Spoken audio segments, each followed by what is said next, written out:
అందరికీ హాయ్ అండి. Welcome to my channel. ఇవాళ మా నాన్నమ్మ చేసిన ఆవాల పొడిని ఏ విధంగా చేయాలో చూసేద్దాం రండి.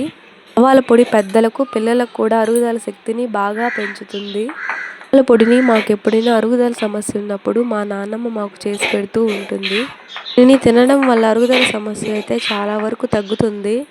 మీరు కూడా సింపుల్గా దీన్ని ఏ విధంగా చేసుకోవాలో చూసేద్దాం రండి. ముందుగా స్టవ్ వెలిగించుకుని కడాయి పెట్టుకుని 2 స్పూన్ల ఆయిల్ను యాడ్ చేసుకోవాలి.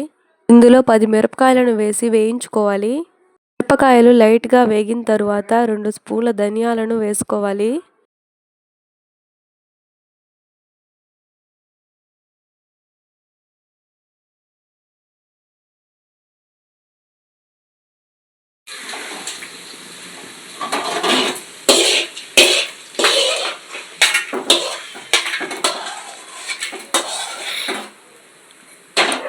ధనియాలు మిరపకాయలు వీడియోలో చూపించిన విధంగా వేగిన తరువాత తీసి పక్కన పెట్టుకోవాలి.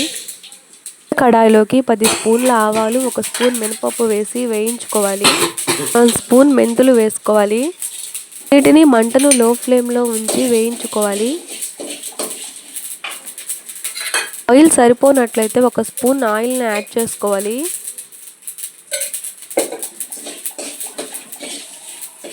ఆవాలు ఈ విధంగా చిటపటా వేగిన తరువాత 1 స్పూన్ జీలకర్రను వేసుకోవాలి.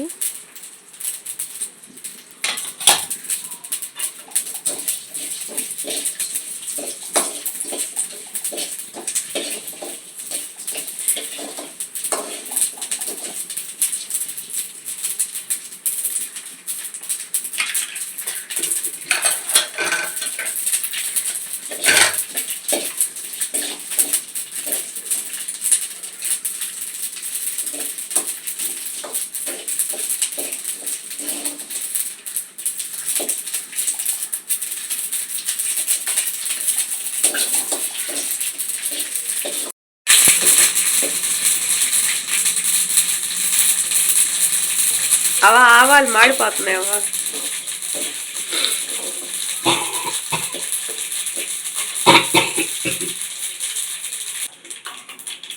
ఇవన్నీ వీడియోలో చూపించిన విధంగా వేగిన తరువాత స్టవ్ ఆఫ్ చేసుకోవాలి.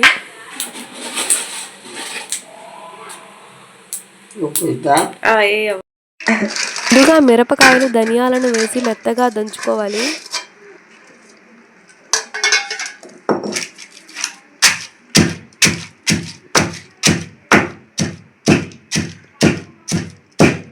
మిరపకాయలు ధనియాలు వీడియోలో చూపించిన విధంగా మెదిగిన తరువాత వేయించుకున్న ఆవాలను వేసి దంచుకోవాలి. అన్నిటినీ మెత్తగా దంచుకోవాలి.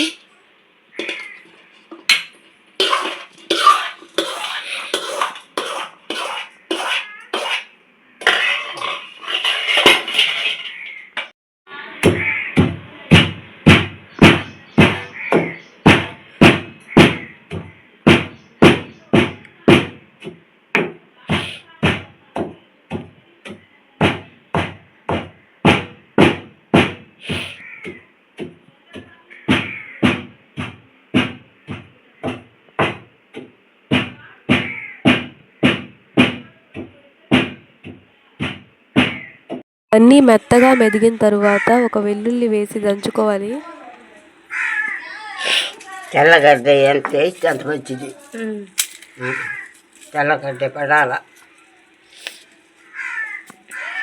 అలా వేస్తుంది.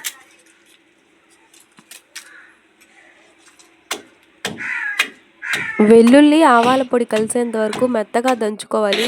అంతేనండి, ఈ విధంగా చేసుకుంటే ఆవాల పొడి రెడీ అయిపోతుంది. ఈ ఆవాల పొడిని రోజు ఒక ముద్దలోకి తీసుకోవడం వల్ల అరుగుదల శక్తి చాలా బాగుంటుంది. ఎవరికైనా అరుగుదల సమస్య ఉన్నప్పుడు ఈ విధంగా చేసి పెట్టండి, చాలా బాగా పనిచేస్తుంది.